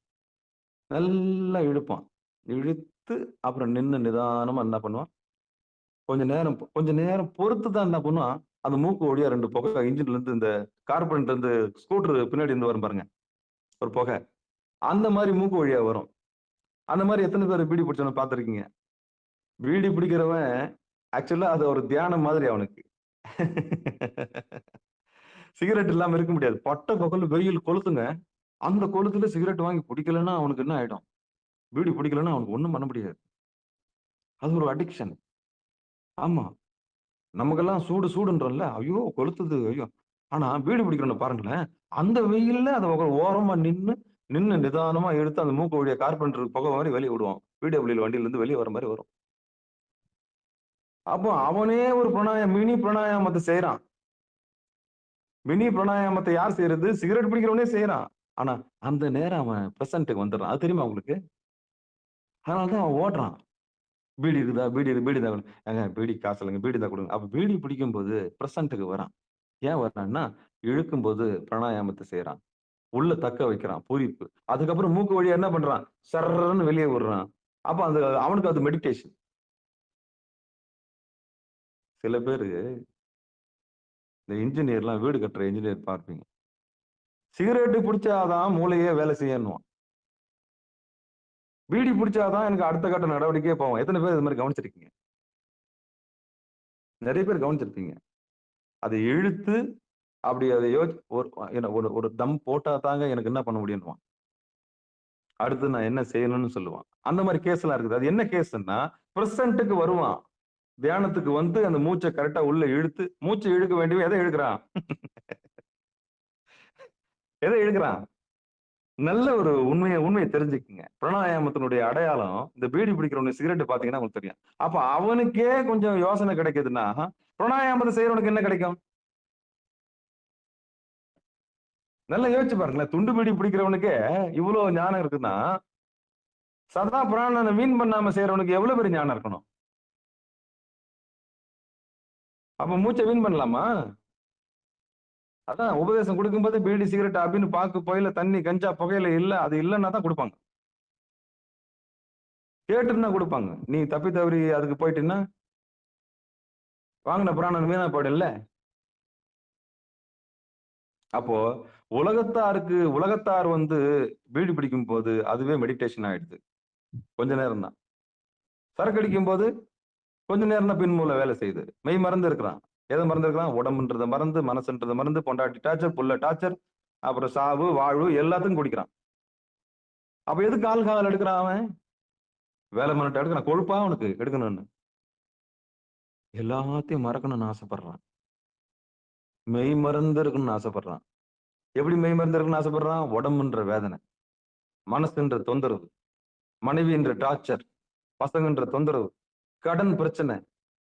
ம். எல்லாத்துல இருந்து உடனே சட்டுன்னு விடுதலை. எது? மெடிடேஷன். Quick meditation. அதான் டாஸ்மாக்ல போய் 12 மணிக்கு நிக்கிறான். ஆக மொத்தத்துல எங்க வந்து நிக்கிறான்? மெடிடேஷன்ல தான் வந்து நிக்கிறான். அதனாலதான் குறுக்கு வழியில் மேலான நிலையை அடைய முடியாது. அதான் ஞானிங்க சொன்னாங்க. கஞ்சா, அபினு, பாக்கு, புகையில, சுண்ணாம்பு இதனால கிடைக்கிற கொஞ்ச நேர இன்பத்தினால உன் ஜீவனை என்ன பண்றாத? வீணாக்கிடாத. இன்னைக்கு பொம்பளைங்க எல்லாம் சேர்ந்து குடிக்கிறாங்க. போதை ஊசி போட்டுக்கிறாளுங்க, போதை மாத்திரை யூஸ் பண்றாங்க. இதெல்லாம் வந்து தற்காலிகம். ஒரு முறையா குருநாதர் மூலியமா தான் அந்த எல்லையை போய் தொடணும். எல்லாருமே ஏகாந்தமா இருக்கத்தான் பிரியப்படுறோம், மெய்மருந்து இருக்கத்தான் பிரியப்படுறோம். ஏன்னா நீங்கள் நானும் அப்படிதான் பிறந்திருக்கிறோம். துக்கத்துக்கு பிறக்கல, துக்கத்துக்கு பிறக்கல, துயரத்துக்கு பிறக்கல, வேதனைக்கு பிறக்கல. அம்மாவும் அப்பாவும் சந்தோஷமா இருக்கும்போது தான் பிறந்திருக்கிறோம், ஏகாந்தமா இருக்கும்போது தான் பிறந்திருக்கிறோம். அந்த ஏகாந்தத்தை தேடிதான் உயிர் அலையுது, அந்த தாய்ப்பாலை தேடிதான் உயிர் அலையுது. அதுக்கு பதில் இன்னைக்கு சாராயம் வந்துருச்சு. அதனாலதான் கெட்டு குட்டி சாரா போச்சு. குறுக்கு வழியில அந்த அன்பு கிடைக்கல, உயிருக்கு என்ன கிடைக்கல, அன்பு கிடைக்கல. அதனால சாதாரணமா அப்படியே மலிஞ்சு போயிடுச்சு, மலிஞ்சு போயிடுச்சு. இன்னைக்கு சமூகத்துல புறையோடி போயிடுச்சு, புறையோடி போயிடுச்சு. அப்போ ஷார்ட்கட்ல கிடைக்கிற இன்பத்துக்காக என்ன ஆகி போச்சு, வியாபாரம் ஆயிடுச்சு. இன்னைக்கு உலக சந்தையில அதிகமா புழக்கமாகிற பணப்புழக்கம் உள்ள ஒரு ஒரு துறையா போதைத்துறை மாறிடுச்சு. கட்டுக்கட்டா பணம் கை மாறுது, நாட்டுக்கு நாடு கடத்தல். இவ்வளவு எதனால, குறுக்கு வழியில் ஆனந்தம் தேடுவதால் விளைந்த விளைவுதான் இந்த இத்தனை கூத்தும். எதையுமே ஒரு முறையாக கற்றுக்கொள்வதற்கு பிரியப்படாத ஒரு ஷார்ட்கட்ல போய் விளைந்த விளைவுதான். ஆக மொத்தம் உன் மூளை வேலை செய்யக்கூடாது, நீ அடிக்ட் ஆகி அப்படியே சாகணும், அவ்வளவுதான். இதான் ராஜதந்திரம். உன்னுடைய சுயம் வேலை செய்யக்கூடாது, உன் சுய புத்தி வேலை செய்யக்கூடாது, நீ ராஜ்யத்துக்கு வரக்கூடாது, ஆளணுன்ற எண்ணம் உனக்கு வரக்கூடாது, அவ்வளவுதான். நீ கெட்டு குட்டி சாராய் சாகணும், அவ்வளவுதான். சாபக்கேடு. அதுக்குதான் இத்தனை வஸ்துக்களும். இத்தனை வஸ்துக்களும் எதுக்கு, நீ உன்னுடைய சுயத்தை நீ பெறக்கூடாது, நீ சுயம் பிரகாசமாக இறைவனுடைய திருவடியை அடையக்கூடாது, உனக்கு ஞானம் பெற நீ ஞானம் பெற்று விடக்கூடாது, உனக்கு சொந்த மூளை வந்துடக்கூடாது, உனக்கு சுய புத்தி வந்துடக்கூடாதுன்ற ஒரு பெரிய காரணத்துக்காக தான் இத்தனையும் பரப்பப்படுது, வேண்டுமென்றே பரப்பப்படுகிறது. இது ஒரு தற்கொலைக்கு சமானம், ஒரு நாடு செய்கிற தற்கொலைக்கு சமானம், தற்கொலைக்கு சமானம். அதனாலதான் இந்த சிகரெட் பிடிக்கிறவன், தண்ணி அடிக்கிறவன், இந்த பீடி பிடிக்கிறவன் பாத்தீங்கன்னா நல்லா இழுப்பான். முதல் இழு நல்லா இழுக்கிறது வந்து இன்ஹேல், உள்ள வச்சுக்கிறது வந்து பொரித்தல், வெளியே விட்டுறது இருக்கு இல்லையா, அதுக்கு பேர் வந்து என்னது, ஒரு அழகான ஒரு சொல்லுவாங்களே, ஒரு வார்த்தை சொல்லுவாங்க, நல்ல இது ரேசகம், ரேசகம் அதுக்கு பேர். மூக்கு வழியா விடுவான் பாருங்க. நான் எத்தனை பேர் அதை கவனிச்சிருக்கேன், நல்லா வேடிக்கை பாருங்க. நம்ம ஆள் பட்ட பகல்ல வெயில நல்லா இழுப்பான், இழுத்து மூக்கு வழியா விடுற அந்த கார்பெண்டர் லாரியில இருந்து வெளியே வர புகை மாதிரி பாருங்க. அப்போ அவனுக்கே மூளை வேலை செய்யுதுன்னா பிராணாயாமம் செய்யறவனுக்கு என்ன பண்ணாது, வேலை செய்யல. அதுதான். அப்ப பெரிய பெரிய இன்ஜினியர் எல்லாம் சிகரெட் பிடிச்சாதான் வேலை செய்ய முடியும். சில பேர் டாய்லெட்டே சிகரெட் பிடிச்சாதான் வரும். ஏன்னா அந்த பிராணாயாமம் பண்ணாதான் பெருங்குடல் போய் வேலை செஞ்சு அப்புறம் அவனுக்கு மலம் மூத்திரம் வெளியே வரும். சில பேர் பாகு போட்டாதான் வெளியே வரும். இந்த மாதிரி கொடுமை எங்க போய் சொல்றது, பழக்கப்படுத்திட்டான், பழக்கப்படுத்திட்டான், கடைசியில் அது புற்றுநோயா மாறுது. ஆனா அந்த புகை போய் என்ன பண்ணுது, உள்ள நாசம் செஞ்சிருது. அதை விட பெட்டர் என்னது, அதனாலதான் 3 மணிக்கு வந்துருங்க, 4:10 வந்துருங்க. உண்மையான பிராணன் என்ன பண்ணலாம், உள்ள இழுக்கலாம். ஜென்மத்துக்கு பல முறை சொல்லிட்டேன் நான், 4:10 வந்துரு, 4:10 வந்துரு. காற்று கிடைக்காது, காற்று கிடைக்காது. பொழுது போயிடுச்சுன்னா அதுக்கப்புறம் வந்து பிராணன் வந்து கலங்கம் வந்துடும். எண்ணங்கள் மேல எங்கச்சுன்னா அது அழுக்காயிடும். அந்த நேரத்துல சுவாசம் பண்றதுக்கு கடினமா இருக்கும். அதுக்குதான் 4:10 3ல இருந்து 5:20 வந்துட்டீங்கன்னா நல்ல பிராணனை உள்ள இழுத்து என்ன பண்ணிக்க, உடம்பு தேத்துற வழியை பார்த்துக்க. நீல ஆயுள், நிறை செல்வம் எல்லாமே கிடைக்கும். அதுக்காகத்தான் பாடுபடுறது, அதுக்காகத்தான் கத்துறது. சரி, இப்ப இந்த பிராணாயாமத்தினுடைய பலனை பாக்குறோம். ஈரைந்தில் பூரித்து தியான உருத்திரன். அப்போ 10 வருஷம் ஒருத்தன் இந்த பிராணனை நல்லா பூரிச்சு செய்யறானோ, சாப்பிட்டு பிராணனை வீண் பண்ணாம இருக்கிறானோ, அவனுக்கு உருத்திரனை போல ஒரு தேகம் கிடைக்கும். உருத்திரனா யாரு, நெருப்பை போல ஒரு வெளிச்சம் கிடைக்கும். அப்போ இயமம் முதல்ல ருத்ராட்சம் போறது, திருநீர் பூசுறது, அப்புறம் வந்து 5 எழுத்து சொல்றது முதல் நிலையா இருந்தாலும் அடுத்து ஜென்மத்துக்கு உரைச்சி போய் சரி என்ற தொண்டை செஞ்சு அதுக்கப்புறம் கிரியை என்ற பூஜையை பண்ணி அதுக்கப்புறம் யோகன்ற நிலைக்கு வந்த பிறகுதான் இதெல்லாம் கிடைக்கும். சும்மா ஒண்ணும் கிடைக்காது, உழைச்சாதான் கிடைக்கும், உழைக்காம எதுவும் கிடைக்காது. சாமியோட திருவருள் கண்ணை முன்ன செய்து தவத்தினால கிடைக்கும். அப்போ யோகத்துக்கு வந்து அந்த யோகத்துல உங்களுக்கு என்ன கிடைக்கும், ஆசனம் கிடைக்குது, ஆசனத்துல பிராணாயாமம் கிடைக்குது, பிராணாயாமம் கிடைச்ச பிறகு பூரித்தல். இதை சொன்னேன் இல்லையா, 10 வருஷம் அதுக்கு பேர் பிரத்யாகாரம். பயிற்சி செய்யறதுக்கு பேர் பிராணாயாமம் கிடைச்சிச்சு, மூச்சை வீண் பண்ணல. அப்ப 10 வருஷம் நீங்க பிரத்யாகாரத்துல இருந்தீங்கன்னா உங்களுக்கு என்ன கிடைக்குது? பொருத்திறன் போன்ற ஒரு வெளிச்சம் கிடைக்குது உடம்புல. இதுதான் பரிசு. சொல்றேனா இல்லையா? 10 வருஷம் நீங்க முதலீடு பண்ணா 50,000 இப்ப நீங்க என்ன இன்வெஸ்ட் பண்ணீங்கன்னா 10 வருஷம் கழிச்சு சொலையா நீங்க ஒரு 3 லட்சம் ரூபாய் எடுத்துக்கலாம்னு சொன்னான்னா அது எப்படி இருக்கும்? அதே மாதிரிதான். கேட்ட நாள் முதலா, கேள்விப்பட்ட நாள் முதலா திருவடியை பாக்குறதுக்கு முயற்சி பண்ணணும். 24 நிமிஷம் ஒரு நாழிகை. நீ என்ன வேலைன்னா செய்யு. உண்டதெல்லாம் மலமே. உண்டதெல்லாம் மலமா தான் போகும். நீ எதுக்காக உழைக்கிற? அதெல்லாம் வெறும் மலமா தான் போகும். எதுக்கு உழைக்கிற? திருவடியை பாக்குறது தான் உழைக்கணும். திருவடியை மறந்து நீ உழைச்சு என்ன பிரயோஜனம்? எங்க மூலனா இருக்கிற திருமூலனை மறந்துட்டு நீ என்ன உழைச்சு என்ன பிரயோஜனம்? யாருக்காக உழைக்கிற? எதுக்காக உழைக்கிற? வயிற்றுக்காகத்தானே.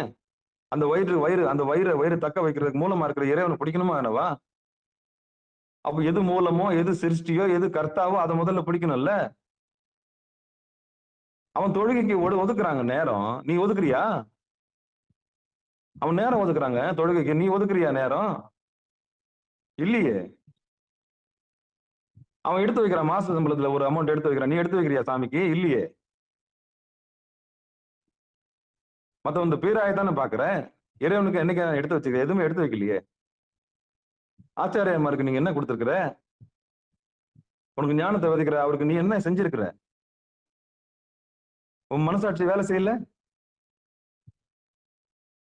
வயிற்றுல உப்பு, அதான் சோத்துல உப்பு தானே போட்டு சாப்பிடறோம் நம்ம. ஞான தானம் யார் பண்ணுவாங்க? அப்போ ஒரு குருநாதர் உள்ள ஒராசி நம்மளுக்கு உண்மையை உரத்துறாரு இல்லையா? உரைச்சு பக்குவப்படுத்துறாரு இல்ல. இந்த உரசுது இல்ல, உள்ள உரசுது இல்ல, நம்மள உரசுறாரு இல்ல, உள்ள ஆத்மாவை பக்குவப்படுத்துறாரு இல்ல. அப்போ அந்த பிராணனை என்ன பண்ணணும்? வீண் பண்ணக்கூடாது. அந்த பிராணனை அப்ப எதுக்கு உழைக்கிறோம்? ஏன் உழைக்கிறோம்? ஒதுக்கு, நேரத்தை ஒதுக்கு. உன்னை உயிரோட வச்சிருக்க. அதுக்கப்புறம் நீ ஹாஸ்பிட்டலுக்கு போயிட்டு அங்க செலவு பண்ணாத, மொய் எழுதாத. உழைக்கிறேன் பேர் வழின்னு அப்புறம் என்ன ஆயிடாது. அப்புறம் லோ பிபி, ஐ பிபி, அந்த பிபி, இந்த பிபி, அவங்க தான் போய் படுத்துன்னு உட்காந்துருக்கணும். அவங்ககிட்ட தான் கொடுக்கணும். அவன் எழுதி கொடுப்பான் சீட்டு, துண்டு சீட்டு ஒண்ணு பார்த்துன்னா கட்டையே பதறி போயிடும். வாழ்நாள் சம்பாதிச்சிருக்கவே மாட்டான் அவ்வளவு அமௌண்ட். இப்ப தெரியுதா நீ உழைச்சது எதுக்குன்னு? டேய், இறைவனை மறந்துட்டு நீ எதுடா என்ன உழைச்சு என்னடா பிரயோஜனம்? இதுதான் கேள்வி. உனக்கு மூலமா இருக்கிற, உன்னை காப்பாத்துற, ரட்சிக்கிற கருவுற்ற நாள் முதல்ல கட்டையில போறதுன்னு அந்த இறைவனை நீ திரும்பி கூட பார்க்கலாம். அவன் சாமி உனக்கு நோய் தராம என்ன பண்ணுவார்? ஆக திருவருளை மறந்து செய்கின்ற எல்லா காரியமும் வீணே. நிலையில்லாத பொருளுக்காக செய்யப்படுகிற எல்லா காரியமும் அபத்தமே, பாழ். அப்ப திருவருளை முன்னிட்டு எந்த காரியம் செய்தாலும் அது உத்தமம்.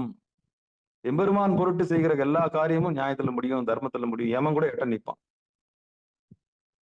ஏன்னா அவர் திருப்பணி செய்யறாரு. என்ன பணி செய்யறாரு? திருவுடைய பணியை எடுத்து செய்யற. அன்பர் பணி செய்ய என்னை ஆளாக்கி விட்டு விட்டால் இன்ப நிலை தானாக வந்தேதும். பொண்டாட்டி பிள்ளைங்களுக்கு வச்சுன்னா அவன் எப்படி வரும்? எல்லா சுயநலத்திலயும் ஒரு பொதுநலம் இருக்கணும், ஒரு பொதுநலத்துல ஒரு சுயநலம் இருக்கணும். எல்லாருமே வாழணும்.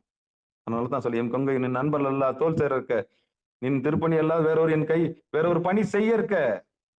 அவ சொல்றாள், மாணிக்க வாசகர் சொல்றாருல்ல, பெண்ணா இருந்து அன்னவரே என் கணவராவார், சிவனடியார் தான் என்னுடைய கணவராவார். அவர் சொல்றதை நாங்க சிரமம் எடுத்து செய்வோம். வேற எவனுக்கும் ஆட்பட மாட்டோம், கண்டவனுக்கு உழைக்க மாட்டோம், கொண்டவனுக்கு உழைப்போம். சே, இதுக்கு மேல எப்படி சொல்றது? உங்களுக்கு புத்தியில உரைக்கணும். உழைச்சா சிவபெருமானுக்காகத்தான் உழைக்கணும். நீ என்ன வேலை வேணாலும் செய்ய, சாமிகிட்ட அர்ப்பணிச்சுட்டு செய். சாமி நீங்க கொடுத்த வேலை நான் செய்யறேன், அவ்வளவுதான். ஏதாவது ஒரு அடியாருக்கு சாப்பாடு போடு. ஆமா, நீ சம்பாதிச்சதுல இருந்து ஏதாவது ஒண்ணு செய், அவ்வளவுதான், முடிஞ்சு போச்சு. அததான் எதிர்பார்க்கிறாரு. அன்பதான் எதிர்பார்க்கிறாரு, உங்ககிட்ட இருந்து வேற எதுவும் எதிர்பார்க்கல. நன்றி இருக்குதான்னு பாக்குறாரு, நன்றி கேட்டவங்கள என்று. அதைத்தான் சாமி எதிர்பார்ப்பாரு. சே, இத்தனையும் செஞ்சு கொடுத்து இது நன்றி மறந்துடுச்சே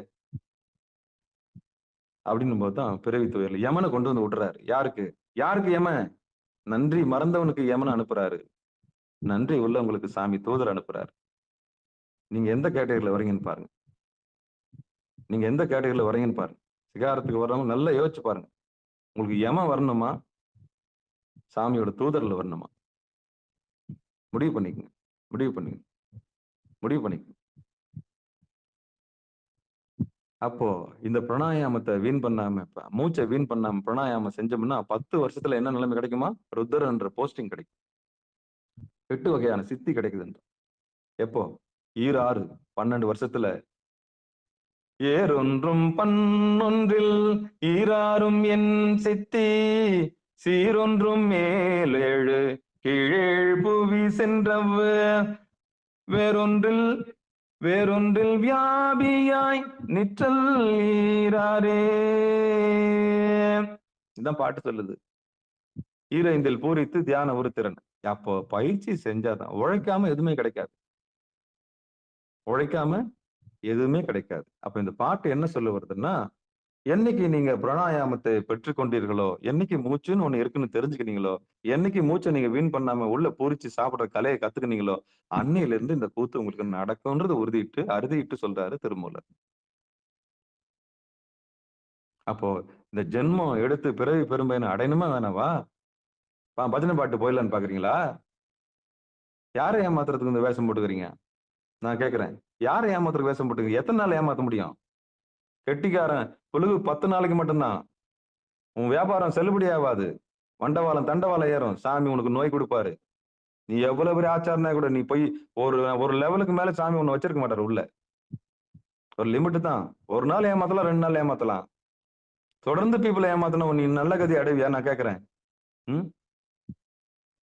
நல்ல கதி அடைவியா? நீ என்ன கதி அடைவியோ அப்படின்னு சொல்றாங்கல்ல. மண்ணை வாரி விடுவாங்க, பார்த்திருப்பீங்க. ஏன்னா எதுவும் செய்ய முடியலன்னா நம்மளுக்கு என்ன இருக்குது? ஒரே ஒரு ஆயுதம் மண்ணு தான். நீ மண்ணாதாண்டா போவ அப்படின்னு மண்ணு தூக்கி விடுவாங்க. அந்த மாதிரி தான் நானும் சொல்றேன். சிவபெருமானை மறந்து செய்யற எல்லா காரியமும் மண்ணா தாண்டா போகும். மண்ணா தான் போகும். எழுதி வச்சுங்க. நீ என்ன கோட்டவெல்லாம் கட்டு, அது மண்ணா தான் போகும். அவனை மறந்து செய்யற எல்லாமே மண்ணா தான் போகும். எழுதி வச்சுங்க. அவனை நினைச்சு செய்யற ஒவ்வொரு காரியமும் நிலைச்சு நிற்கும். காலத்தால் நிற்கும். 63 நாயன்மார்கள் மாதிரி நிற்கும். 63 நாயன்மார்கள் மாதிரி நிற்கும். நிலைச்சு நிற்கும். முக்காலத்தையும் வென்று நிற்கும். ஏன்னா சாமி செய்யும். சாமியோட வேலை. அப்பாவுடைய வேலை. சாமியோட வேலை. சாமியோட வேலை. அந்த பணிக்கு வாங்க. அதான் திருப்பணி. அதான் திருப்பணி. அந்த திருப்பணியை கையில் எடுங்க. நல்ல சிவனை என்ன பண்ணலாம்? சாமியோட திருவடி அடைங்க. திருவடி எதுன்னு தெரியாதவங்களுக்கு திருவடி எதுன்னு சுட்டி காமிக்கிறதுக்கு பக்குவப்பட்டு அந்த உயிருக்கு சொல்லிக் கொடுங்க அப்படின்னு சொல்லி, இந்த பிராணாயாமம் எல்லாருக்கும் கிடைக்கணும். வாய்ப்பு கிடைச்சா நேர்ல இது நீங்க அடியனை நினைச்சாலே போதும். ஆட்டோமேட்டிக்கா உங்களுக்கு பிராணம் உள்ள ஓடுறதை நீங்க கவனிப்பீங்க. உள்மூச்சு தன்னாலே வந்துடும். மனம் ஒடுங்குற கலையை நீங்க கத்துக்கலாம். ஆழ்ந்து சிந்திச்சாலே போதும். தவத்துல உட்காருங்க. 4:10 வந்துருங்க. 4:10 இருந்து 5:10 திருவடி பணிதல் ஒரு நிகழ்ச்சி இருக்குது. இதுக்காகத்தான் வேலை வந்துட்டு இல்லைங்க. எல்லாமே இதுல இப்ப லாப நோக்கம் இல்லைங்க. இது லாப நோக்கம் கிடையாது. இந்த உயிர் கடை தேராதா? ஒரு உயிர், ஒரே ஒரு ஆளு. ஐயா நான் உடம்ப கடந்துட்டேன், நான் மனசை கடந்துட்டேன், இந்த உயிர்ன்ற பக்கம் எனக்கு கிடைச்சிச்சு. ஐயா எனக்கு மூச்சு நல்லா வேலை செய்யுது, உள்முகமா எனக்கு போகுது, என் பிராணன் வெளியே போல, அழகா உட்காந்து ஐயா கண்ணு 2 கூடிடுச்சு. இதெல்லாம் அற்புதமான செய்தி. ஐயா சாமியை நான் பாக்குறேன், சாமியோட நிழல் நான் இருக்கிறேன். ஆமா. புனித்த புருவம் கோவை செவ்வாயிர் குமிழ் சிரிப்பும் பனித்த சடையும் பவளம்போல் மேனியில் பால் வெந்நீர் இனித்த முடை எடுத்த பொற்பாதம்னா நான் மூச்சை கவனிக்க ஆரம்பிச்சிட்டேன். காணப்பெற்றால் மனித பிறவியும் வேண்டுவது இந்த மாநிலத்தே. நான் என்ற அகங்காரத்தாலையும் தான் என்ற செல்வத்தாலையும் என்ன பண்ண முடியாது? இறைவனை பார்க்க முடியாது. குருநாதரை இறுக்கி பிடிச்சிக்கங்க. உடல் பொருள் ஆவியை விட்டுட்டு அந்த மெய்ஞானத்துக்கு எப்ப வர போறீங்க? அந்த நிலைக்கு வந்தாதான் இந்த பாட்டு நமக்கு புரியும். இல்லைன்னா புரியாது. அவ்வளவுதான். இல்லைன்னா நம்ம என்ன பண்ணணும்? இதையும் ஒரு பாட்டா கடந்து பஜனை பாடிட்டு பாராயணம் பண்ணிட்டு போயின்னு இருக்க வேண்டியதான். அப்ப உணர்த்துறது யாரு? அவன் தான் உணர்த்தணும். அவன் அருளாலே அவன் தாழ் வணங்கி. வேற எப்படி உணர்த்த முடியும்? யார் அந்த மயக்கத்தை தீர்த்து வைக்க முடியும்? அவனால் தான் தீர்த்து வைக்க முடியும். அதனால அந்த நம்ம எல்லாம் இந்த பாடலை சிந்திக்க வச்ச எல்லாம் வல்ல சிவபெருமானுடைய பொற்பாதங்களை மனமொழி மெய்களாலே வணங்கி, அவருடைய கருணையினாலே நந்தியம்பெருமான் உபதேசம் பெற்று, நந்தியம்பெருமானுடைய பெரும் கருணையினால இந்த உலக இயற்கை இந்த உலகம் உயிர் பெறணும்னு சொல்லிட்டு திருமூலனுக்கு அருளிய இந்த உபதேசம் இன்னைக்கு திருமூலன் என்ற நாயன்மார் மூலியமா நமக்கு கிடைக்குது. அதனால வாய்ப்பு கிடைச்சா நேரில் சந்திக்கும் போது அந்த திருவடியும் திருவடியில் இருக்கக்கூடிய சுவாசத்தையும் பிராணாயாமத்தையும் நீங்க இப்பவே உணர்ந்துட்டு இருப்பீங்க. இயல்பா உட்காந்து உட்காந்து உட்காந்து பார்த்தவங்களுக்கு நிச்சயம் தெரியும். அதனால எதுக்காக உழைக்கிறோம், ஏன் உழைக்கிறோம், என்னத்துக்கு உழைக்கிறோம், இந்த ஜென்மத்துக்கு கட்டையில உரைச்சு இறைவனுக்காக செலவு பண்ண வழியை பாருங்க. உங்களை நேர்ந்து விட்டுருங்க. ஆட்டை நேர்ந்து விட்டுறீங்க, மாட்டை நேர்ந்து விடுறீங்க, ஏன் உங்களை நேர்ந்து விட மாட்டேன்றீங்க? என்னைக்கு நீங்க சரணடைய போறீங்க சாமி கிட்ட? சரியா? அப்ப இந்த உடல், பொருள், ஆவி சாமி கிட்ட விட்டு புருவ மத்தியில நின்னு நிதானமா ஒரு 24 நிமிஷம் காலையில உட்காருங்க. அதுக்கப்புறம் டியூட்டியை பாருங்க. சரியா? ஒரு அடியாருக்குன்னு ஒரு அமௌண்ட் எடுத்து வைங்க. ஒரு நாளைக்கு ஒரு ரூ. 10 ரூ. 20 எடுத்து வைங்க. ஏதாவது ஒரு அடியார் வந்தா நம்ம வயிறார சாப்பாடு போடலான்ற ஒரு புத்தி வேலை செய்யட்டும். புத்தி வேலை செய்யட்டும். சரியா? சரி. சிவபெருமானுடைய பெரும் கருணையினால இந்த நிகழ்ச்சியை இனி நிறைவு செய்வோம்.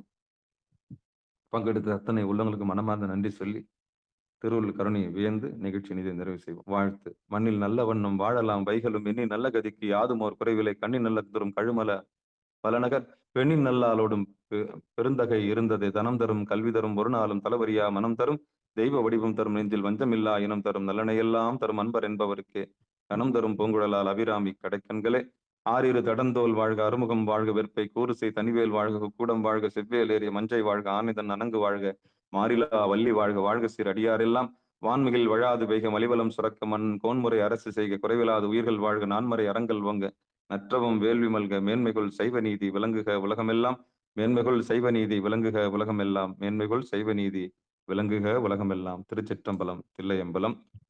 திருவள்ளுவர் கருணையினால இந்த அட்டமா சித்தி என்ற பகுதியில நாளைக்கு கடைசியா முடிய போகுது. இந்த பூரித்தல், இந்த இன்னைக்கு நடந்தது என் சித்தி, அப்புறம் 12 வருஷத்துல கிடைக்கிற எல்லா விஷயத்தையும் பலனை தான் சொல்லிட்டு வர்றாங்க. அப்ப பலனை படிக்கும்போது அதான் அடிக்கடி சொன்னேன் நான். விவசாயம் பண்ணவனுக்கும் உழைச்சவனுக்கும் உழைக்காதவனுக்கும் வித்தியாசம் இருக்கு.